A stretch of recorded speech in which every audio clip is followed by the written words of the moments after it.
Buenos días. Continuando con el marco del 23 Congreso Venezolano de Catálisis, vamos ahora a presentar el trabajo que lleva por título Dinámica Molecular, una valiosa herramienta para complementar el trabajo del investigador experimentalista de hoy. Los autores de este trabajo son el profesor José Cisneros, mi persona, y el doctor Fernando Ruete. Ambos hacemos vida en el Laboratorio de Química Computacional del Instituto Venezolano de Investigaciones Científicas. Si bien la ciencia es una disciplina predominantemente experimental, desde el advenimiento de las computadoras a mediados del siglo XX se trató de aprovechar justamente el poder de cómputo de las mismas para obtener propiedades que desde el punto de vista experimental son difíciles e incluso ver cómo se dan ciertos procesos a nivel microscópico. Entre los métodos de simulación por computadora que se tienen está el método de Monte Carlo, el de dinámica browniana, el de dinámica de partículas disipativas o DPD, y finalmente el protagonista del trabajo, el método de dinámica molecular. En primer lugar se tiene el método de Monte Carlo. El mismo es un método de naturaleza estocástica, el cual se trata justamente de manera aleatoria de ver cómo se simula un sistema para obtener las propiedades termodinámicas del mismo, de equilibrio termodinámico. Este método no toma en cuenta el tiempo, por lo cual solamente, como acabo de mencionar, solamente ve la parte termodinámica. Su nombre viene justamente del casino de Monte Carlo, tal cual como lo habrán podido imaginar.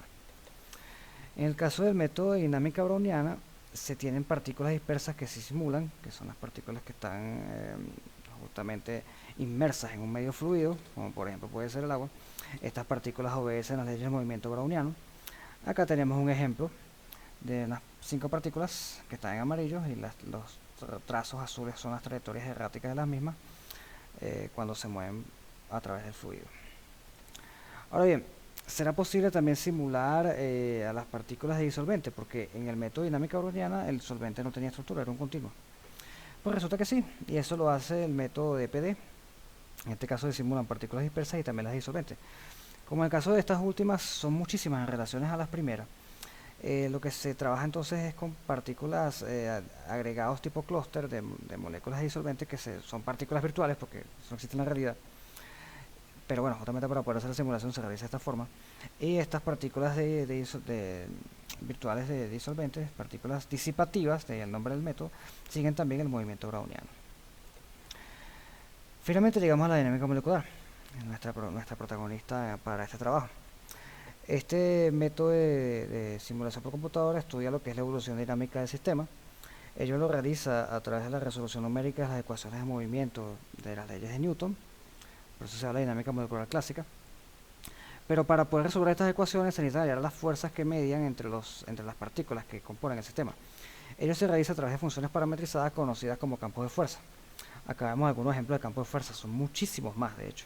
Estos son los más conocidos: Amber, Charm, OPLS, Gromos y Martini.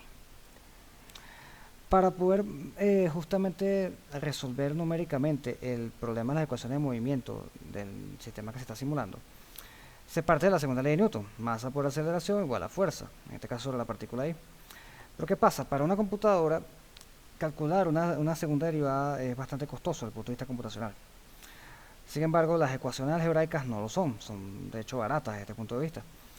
Así que lo que se trata es de transformar esta segunda derivada parcial, perdón, esta segunda derivada de la posición respecto al tiempo, en expresiones algebraicas que permitan que la computadora pueda calcular todo esto de manera más sencilla. Ello se realiza expandiendo en serie de Taylor la función de posición para una partícula del sistema, tanto en el paso de tiempo siguiente como en el paso de tiempo anterior. Aquí vemos las expansiones de Taylor, se cancela lo que tiene que cancelarse y se despeja la segunda derivada de la posición respecto al tiempo. Y tenemos acá entonces la ecuación 4, que es la ecuación de diferencias centrales. De ella se despeja finalmente la posición de la partícula en el tiempo t más h, donde h es el paso de tiempo que estemos trabajando en nuestra simulación. De esta forma llegamos a la ecuación 5, la cual nos describe la posición de la partícula y en el paso de tiempo siguiente.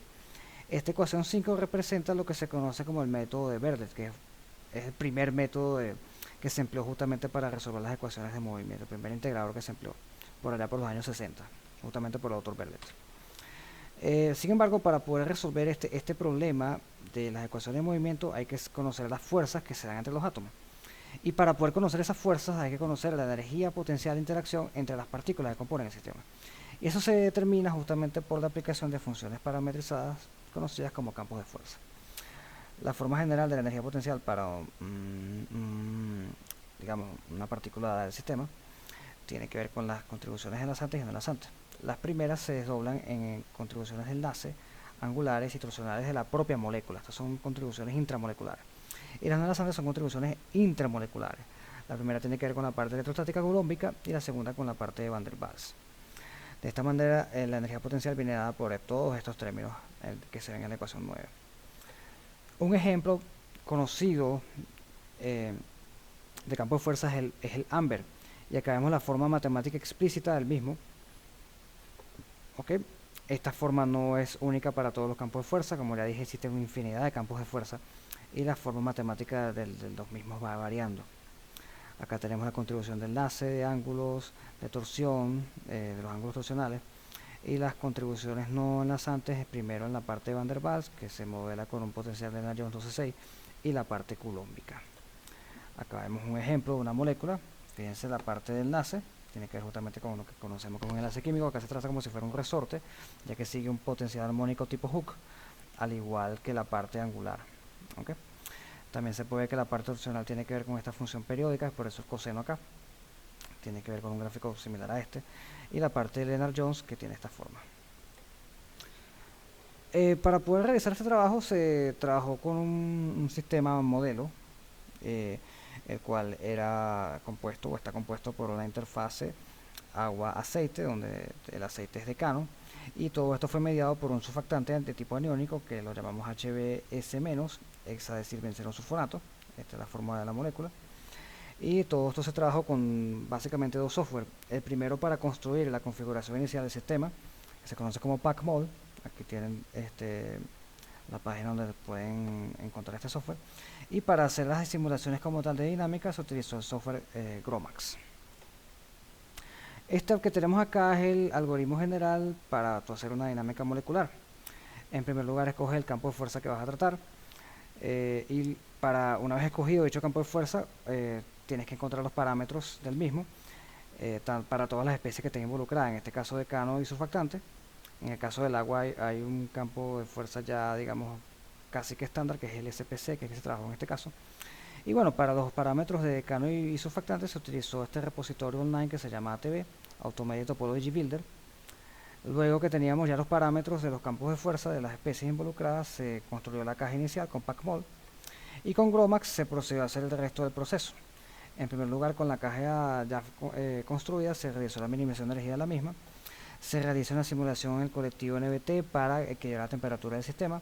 Se realiza otra simulación, en este caso en el colectivo NPT, para equilibrar la densidad del sistema. Y una vez que está todo equilibrado, se procede a realizar la simulación de producción, que es la que en verdad nos va a dar las propiedades que estamos buscando estudiar con la dinámica. Acá tenemos la caja inicial que se obtuvo con PackMol. PackMol básicamente lo que hace es que te optimiza. Tú le dices, mira, yo quiero estas moléculas en este sitio, estas otras en este otro sitio, y bueno, él te busca la mejor manera de optimizarte eso. Esta imagen se obtuvo con el programa de visualización BMD. Ahora bien, ¿qué se puede obtener de este método de simulación? Muchísimas cosas, pero en el caso del trabajo que estamos, o del ejemplo que se realizó ahorita, que tiene que ver con la parte interfacial, se puede obtener estas cuatro. En primer lugar, el perfil de la densidad. Fíjense, acá tenemos ya la caja luego de la simulación de producción, que fue de 50 nanosegundos. Fíjense la diferencia, que está con la caja inicial de PackMol. Vean acá, vean que los iones están desplazados hacia las interfaces, y eso es lo que se espera de hecho. Y el perfil de densidad justamente es un gráfico que nos dice cómo están distribuidas las moléculas que componen nuestro sistema simulado. Vemos que los surfactantes están preferentemente en las interfaces, con las cabezas apuntándose hacia la parte acuosa y la cola apuntándose a la parte oleosa, y los contraiones justamente están cerca también de las cabezas de los surfactantes. También se puede obtener información termodinámica del sistema. En este caso se obtiene información de la energía de formación de la interfase. En este caso, fíjense que se habla de área por molécula. A medida que el sistema está más concentrado, eso equivale a un área por molécula menor. Es decir, esta área por molécula representa una interfase más colmada que esta otra que tenemos acá. Por tanto, si vemos el gráfico, vemos que a medida que el gráfico se va colmando más y más de surfactante, la energía de formación de la interfase se hace menos negativa. Es decir, el proceso de formación de la interfaz se hace menos favorecido desde el punto de vista termodinámico, básicamente porque tú tienes moléculas solventes que están ahí ya, que te van a repeler desde el punto de vista eléctrico a las moléculas solventes que traten de ingresar a la interfaz. También se puede obtener propiedades interfaciales como la tensión interfacial, para la redundancia. Esto es una propiedad muy importante en la parte justamente de fenómenos interfaciales. Y acá vemos que a medida que está más colmada la interfase, la tensión interfacial disminuye. Esto se espera, se sabe, es un resultado experimental bastante conocido, que a medida que tú tienes la interfase más colmada de surfactante, pues la tensión interfacial baja. Así que esto demuestra que efectivamente el método de dinámica molecular es capaz de simular un comportamiento experimental de manera bastante apropiada. Finalmente se puede obtener información dinámica de los sistemas simulados. En este caso voy a mostrar un video que se obtuvo de YouTube de un sistema que tiene que ver con el doblamiento de una proteína. Vamos a ver.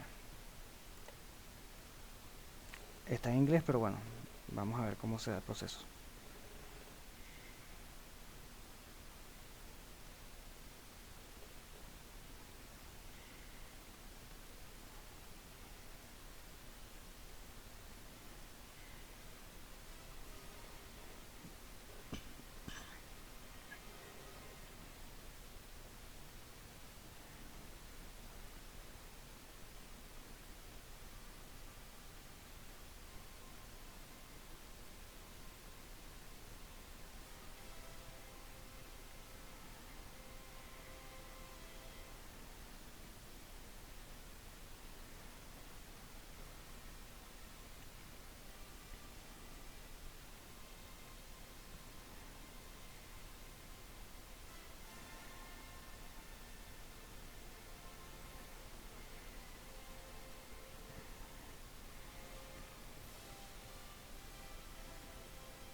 Bueno, fíjense que en este video pudimos ver justamente cómo es que se produce el doblamiento de esta proteína.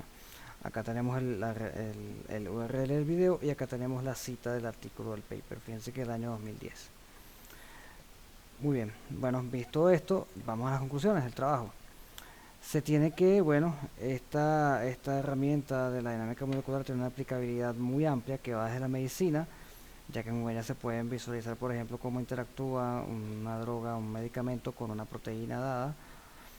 También tiene aplicaciones en área industria petrolera, como el ejemplo que se mostró, ya que a partir de la disminución de la tensión interfacial se puede lograr obtener más petróleo en los pozos maduros. E incluso con esta técnica también se puede modelar o simular cómo puede ser un mecanismo de inhibición de la corrupción, que desde el punto de vista tecnológico y económico es muy importante para la sociedad actual.